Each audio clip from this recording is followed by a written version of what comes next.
Good morning, my dear students. So today we will learn a new chapter, that is the chapter skin. We are following Conscience Biology class 9 ICSC. So please open the chapter 13 skin, jack of all trades, page number 127. So first please understand that what is skin, right? The very first concept that is coming in our mind, what is skin? Skin is the part of the outer surface of our body which we can touch, right? See, skin is also known as jack of all trades because everything is controlled by the skin. Now you will say that, sir, how is everything controlled by skin? See, it is the first basic outer covering of our body. Thus, it will definitely protect us from the mechanical injuries. Second, it will protect us from the germs. Third, it will help us in all the activities that our body is happening. So, let's start the chapter skin. Skin is the largest organ of our body. It accounts for 15% of an adult human total body weight. Primarily, the skin is the almost impermeable barrier. So, the very first barrier, or the very first covering is the skin of our body. Okay. So, what is skin?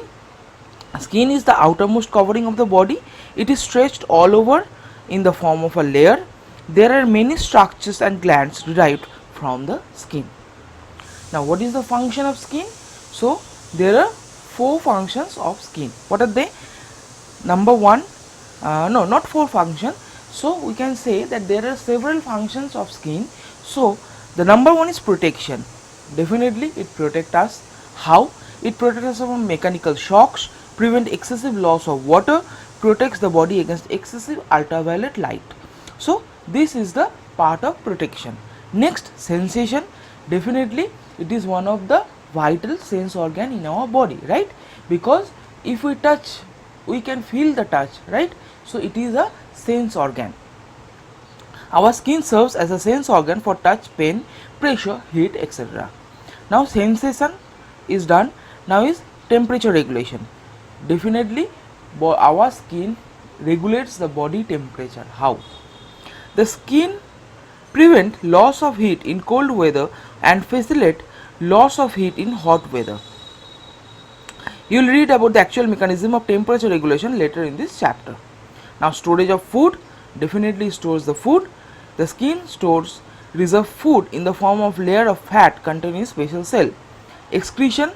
The skin assists in the process of excretion of water, salt, and to a very limited extent of urea that comes out of the sweat. Synthesis of vitamin D. The skin can synthesize vitamin D when exposed to sunshine. This is a minor function and its mechanism is not yet fully understood. In fact, too much sunshine may cause tanning and other ill effects, including even skin cancers. Okay. Now, grip. Definitely, without the skin, it will not be possible for gripping something. Gripping means to hold something tightly. You have noticed that on a prolonged exposure to water, the skin of your fingertips wrinkles or puckers up. Puckered skin gives a better grip in slippery and wet environment. Now we will be coming to structure of skin. Okay. Now how we are going to study this chapter? See.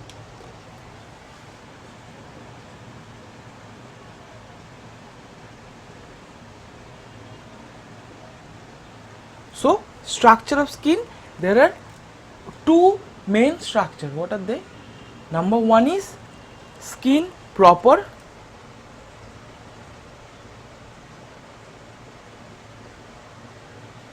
and number two is derivatives of the skin.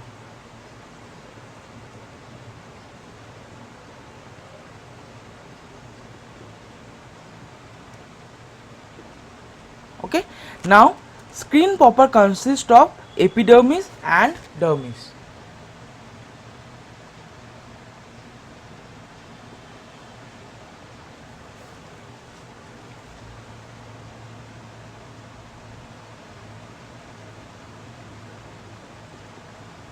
And derivative of skin consists of several structure. The first is hair, second is nails, third is mammary glands.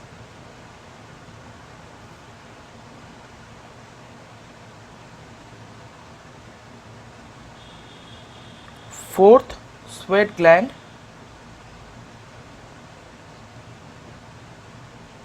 And the fifth one is sebaceous gland.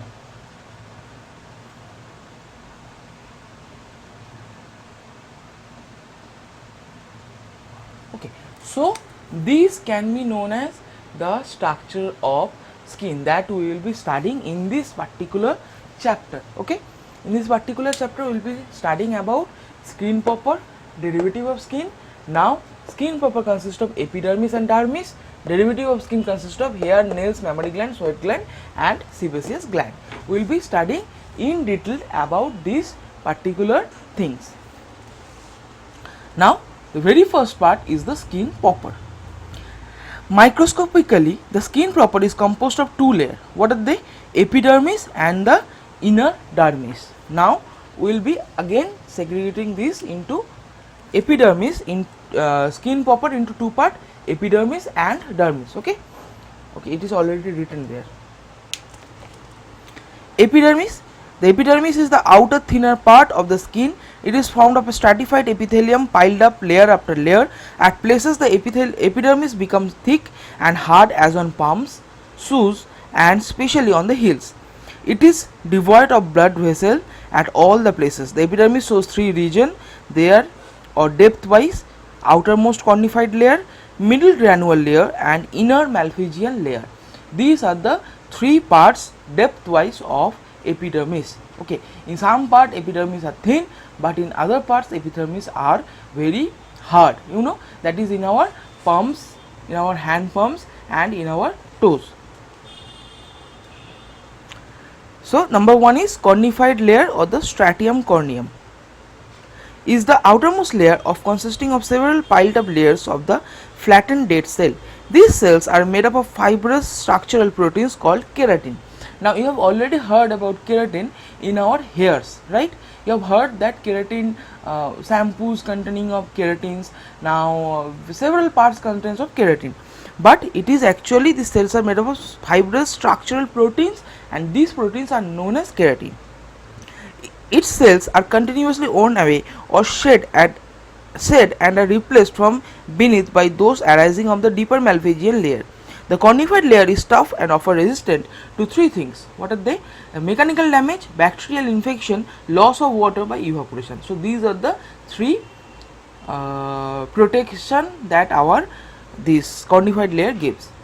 Now the granular layer is very thin, middle layer consisting of 2 or 3 sub-layer or flattened cell. Gradually it gives way to the outermost cornified layer. Now the third point is malpighian layer or the germinative layer is the innermost region of the epidermis. Its cells can actively divide to produce new cell which press the shift outward to replace the worn out cell of the outermost cornified layer. Now coloration of the skin. Some of us are fair while others are dark in complexion. Why? This is because of the particular pigment called melanin contained in the cell of the malpighian layer. The different quantities of the pigment in different human races led to form a very light brown or dark coloration of the skin. African Negroes have genetically dark colored skin, the European light colored whitish, and most Indian have an intermediate color, that is whitish or blackish skin. In fair colored people, also on continued exposure to sunlight, the faces or other part of the body may get tanned but revert to original condition when exposure is cut down. So tanning is not a part of melanin. Okay. Now please come to figure 13.1 and 13.2. This is very important. Okay, figure 13.1 and 13.2. All of you please mark it down. 13.2 drawing will not come, 13.1 drawing will come along with the labelings. Now two abnormal condition of skin pigmentation. What are they? Leukoderma and albinism. Leukoderma, also called vitiligo. Skin pigmentation or melanin is lost from smaller or larger particle at different region of the body. Exact cause of the disease is not yet known, and this causes patches in our body. Suppose from here the pigment is lost, so here it will be white. Okay, and here it is not lost, it will be of a normal body color. The next one is albinism, complete loss of pigmentation of the skin all over the body, including hair, eyebrow, eyelash, and even the iris. The skin of affected individual appear pinkish because of the underlying blood capillaries. Albinism is a recessive trait caused due to inheritance, and albino couple would produce an albino children. Okay, now albino is a genetical disorder where the complete loss of pigment. See, in leukoderma only small patches, in patches pigment loss is happening, but in particularly albinism all over the pigment loss is happening. Okay, now see dermis. Now we will be studying about this particular dermis. Okay, so I hope epidermis is clear. It is very easy, you just need to properly learn the facts. Okay, dermis, yeah, I am visible. Dermis, the dermis is the inner thick layer of connective tissue made of elastic fibers. Okay, it is made up of elastic fibers. It is tough and flexible. At certain places the dermis in our skin is very thick, as on the palm and soles, and very thin at other places as in eyelids. The dermis contains several other structures. What are they? They are blood vessels, nerve fibers, sensory organs, hair follicles, sweat glands, etc. Leather obtained from the hides of animal is actually the dermis part of the skin. That is the product or the leather part that we are using for tanning or for different purpose. It is made up of this particular dermis. Okay, or it is the dermis part.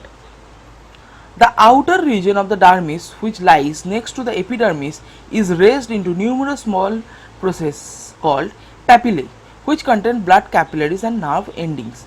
So these nerve endings actually carries the sense, or it is the receptor from where the senses are going to our brain or the spinal cords. Clear? The nerve endings and the sense organs here are connected with sensation of touch and pain. The sharp sense of touch in the skin of fingertips enables the blind to read the Braille characters. There are some more senses receptors in the deeper part which are connected with the sensation of pressure, pain, heat, cold, etc. What is fat? Please underline this one or mark this one, this green box. Okay, I hope it is visible. Okay, the layer beneath the dermis contains numerous fat cell or adipose tissue.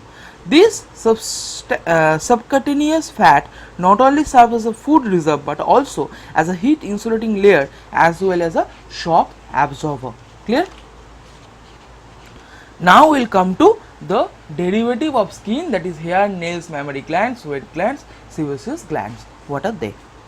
The special derivative of human skin include the following: hair, nails, sebaceous gland, sweat gland, mammary gland. Now hair. What is hair? Hair shaft. Hair consists of three parts. Okay, first is hair shaft, second one is hair follicle, and third one is hair root. A hair consists of three parts. Number one, hair shaft is the part which projects from the skin and may extend slightly below the surface of the epidermis. In normal situation, they lie obliquely on the skin. So, the outer part or just a small part below the skin. This is known as hair shaft. Clear? Second part is hair root. Hair root is a part embedded within dermis. The lowest part of the hair root expands to form hair bulb. Okay, now if you have seen a particular hair within a small magnifying glass, you will see that the structure of the hair is something, okay, diagram is not given here, but the structure of the hair is something like this.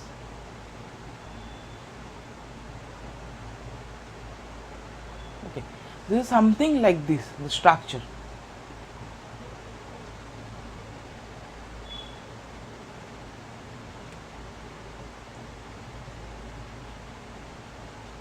It should be black in color, but I do not have any black marker, so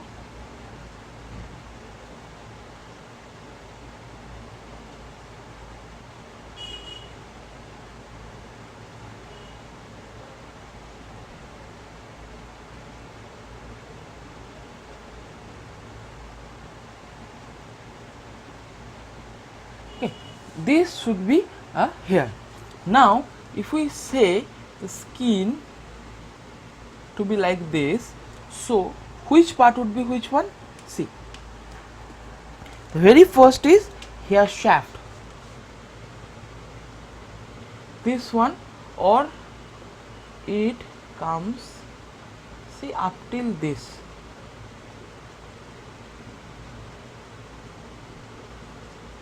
This is the hair shaft. Now see, it is just below the skin. If this is the layer of skin,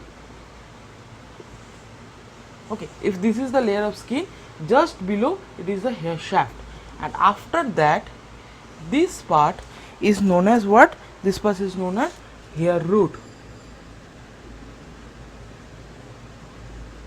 and this part, this bulb like part, is known as hair bulb.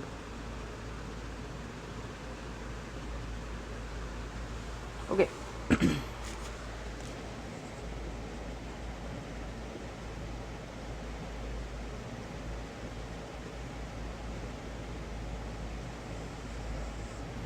This is the structure of hair. This part is known as hair shaft, which goes a small extent below this skin layer, then comes hair root, and then comes hair bulb. Clear? It is visible. Okay. This I have written structure of hair, nothing else. Okay. So hair root is the part embedded within the dermis. The lowest part of the hair root is expanded in the form of hair bulb, which contains a projection of the dermis called hair papilla with capillary blood supply. Okay, that is why when we cut our hair we do not feel any pain, but when we just pluck our hair we feel pain, or when you catch your hair like this and pull it you feel a pain. Okay, this is only because of this. Now the hair follicle is a structure enclosing the hair root. It is composed of an epithelial and connective tissue sheath. Okay, the hair bulb and the hair follicle together are responsible for the growth and elongation of the hair. The growth of the hair occurs by addition of the cell at the base, which soon dies. Clear? Hair follicles contain pigment cells that produce melanin. The color of hair is due to varying quantities of melanin. So melanin is one of the most vital pigment which cause coloration to the hair as well as to the skin. Clear? When melanin production decreases, hair becomes grey, silvery, or even completely white. Everyone has experienced goose flesh or goosebump. What is that? Suddenly during our winter season, what we find that our hairs, or what do you say, in Bengali we call it as our loam, আমাদের লোমগুলো সোজা হয়ে দাঁড়িয়ে যায়, or is stand up erect and straight, right? Why? In this, the hair is lifted, called the piloerection, and the surface of the skin present a somewhat contraction and wrinkle appearance.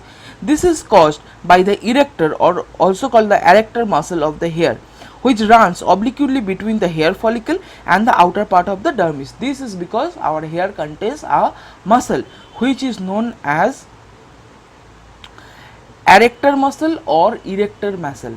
Okay, and this process of erection is known as piloerection of the hairs. Clear?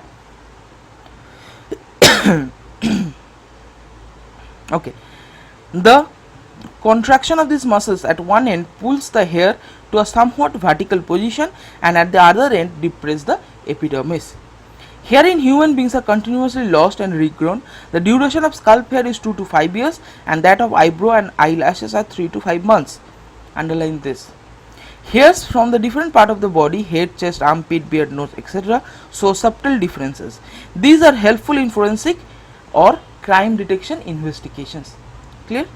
Now hair also provides the sensation of touch because of nerve fibers extend up to their base.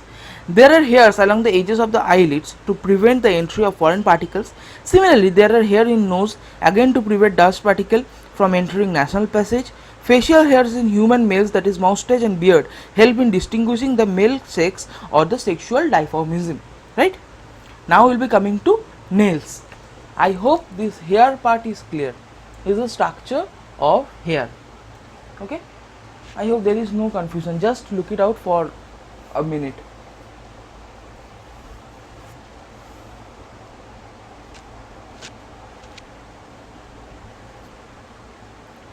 Okay.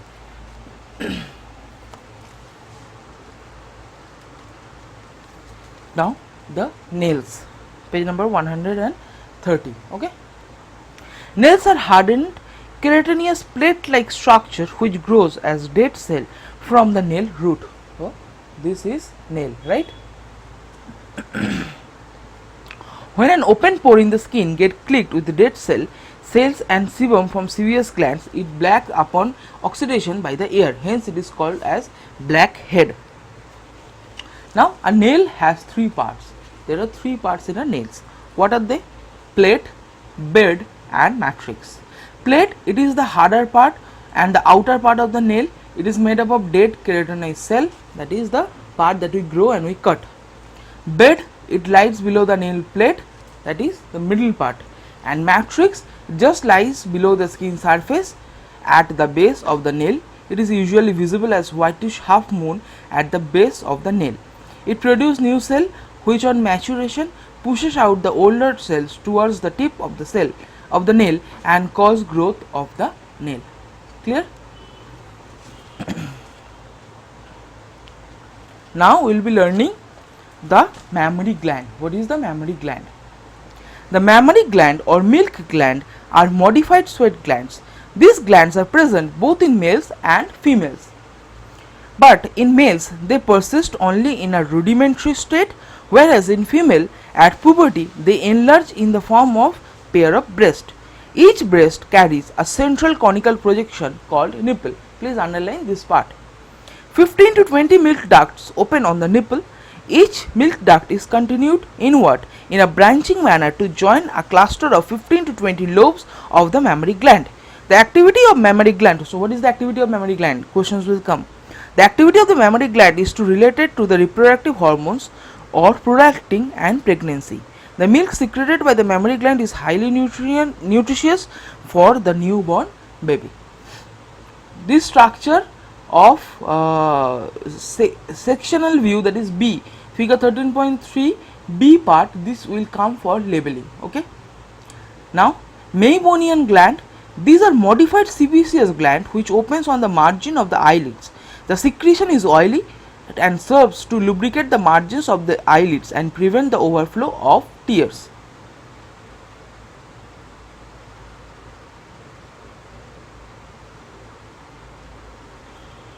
Okay. Now the ceremonous gland, these are modified sebaceous gland found in the auditory canal and secrete wax like substance called semen or ear wax, which lubricates and protects the delicate eardrum from the dust and the germs. Now we will come to sweat glands. What are sweat glands? Each sweat gland is a simple coiled tube consisting of a deeper secretory part and an excretory part which runs upward to open on the surface. The outer opening are called the sweat pores. The total number in the body is estimated at about 2 million. So our body have an estimated amount of 2 million of sweat glands or sweat pores in our body. Human races belonging to hotter countries have usually more sweat pores than those belonging to the cold one. The secretory part of sweat glands absorb fluid from the surrounding cells and body and blood capillaries of the dermis and passes it to the excretory sweat duct, which pours it out on the surface. Sweating or perspiration goes on at all times. Okay, sometimes it is more, sometimes it is less, but it goes for all the time.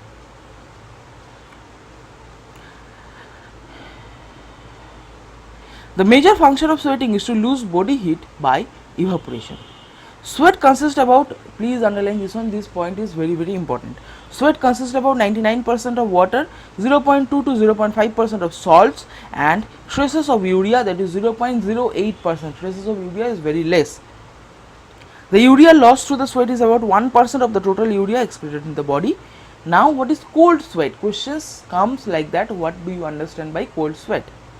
Cold sweat may be due to psychic influences such as fright and nervousness. Sweating may also accompany nausea and severe pain due to loss of body salts. So, excessive sweating, like see, I am sweating, but excessive sweating is not at all good. Clear? Now, the sebaceous glands. What are the sebaceous glands? These branch glands usually open into hair follicle through sometimes and even open directly to the outside. They gives out an oily secretion called the sebum, which makes the hair and the outer surface of the skin oily and waterproof to keep the epidermis supple and prevent loss of moisture by evaporation.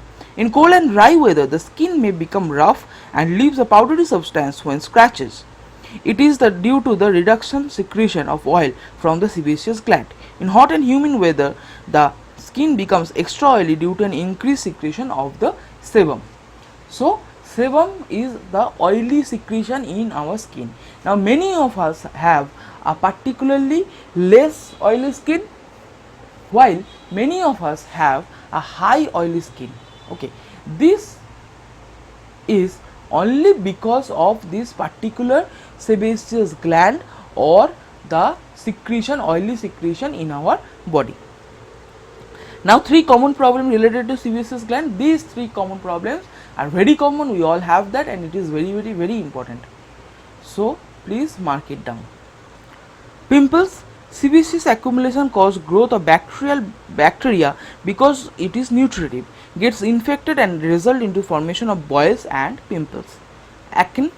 Sebaceous glands gets inflamed due to hormonal influences. It is one of the commonest problem in the adolescence.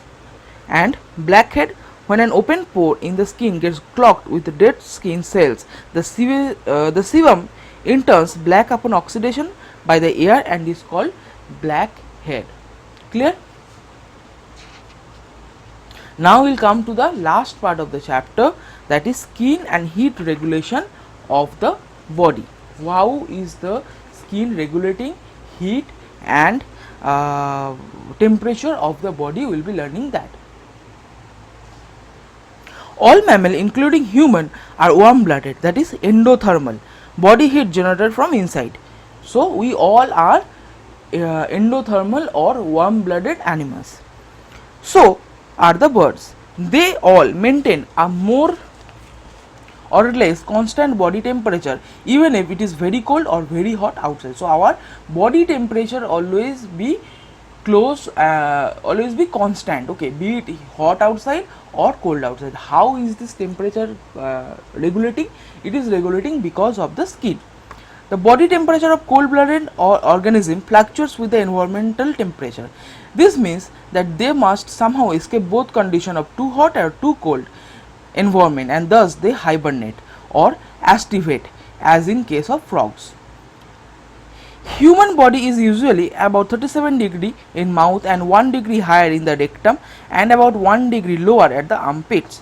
Our body temperature may also show variation of 0.3 degree centigrade to 0.4 degree centigrade in the course of 24 hours. It is the lowest in the early morning and highest in the late afternoon. Rise in body temperature above normal means fever and sickness, and similarly a fall in temperature may be dangerous.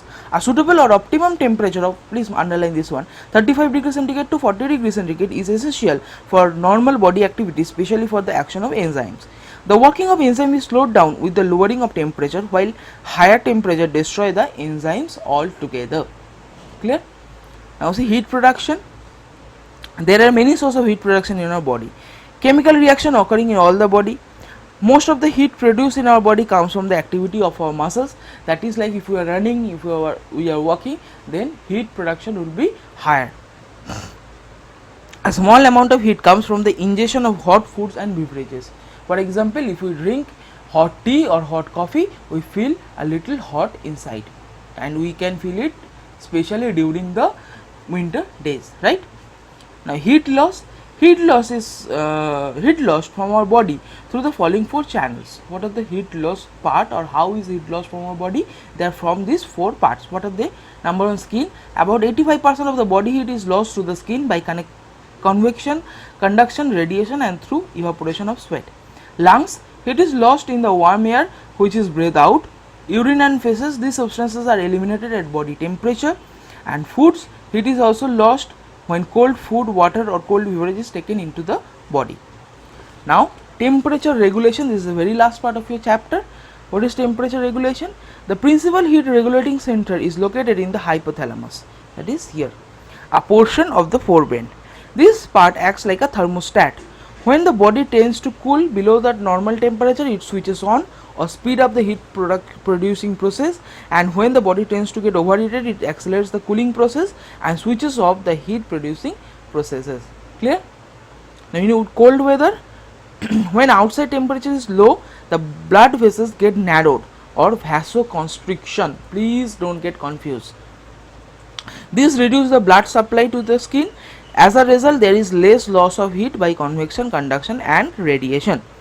And in hot weather, when the outside temperature is high or when a person is engaged in tremendous physical work, which means overproduction of heat within the body, the blood supply to the skin is increases by the dilation of the blood vessels in the skin, and that is known as vasodilation. One is vasoconstriction, another one is vasodilation. Okay, this result in greater loss of heat by radiation etc., and also by vaporization of sweat, which is now produced in larger quantities due to resupply of blood to the skin. Now what is heat stroke or sunstroke? Heat stroke or sunstroke is a condition in which sweat production is unable to keep pace with this evaporation in very hot winds. So the sweat production and evaporation, this balance is not in proper place. This result in rise in body temperature or fever, which may sometimes be fatal.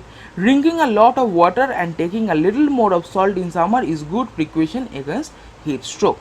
So this completes your chapter skin. I hope that you have gone through this particular tutorial. For any of the queries or problems, definitely feel free to ask me, call me or text me in WhatsApp or wherever you want. You can even comment below. So please go through this. Your chapter of skin is over. I'll definitely share the question answer in my class. Don't worry about that. Please go and study hard, because your exams are in the month of September itself, right? So go through this chapter. I hope everything will be clear. Thank you. Have a good day. Study hard, enjoy, and don't forget to take care of yourself as global pandemic is going outside. Stay at home, stay safe, stay happy. Thank you.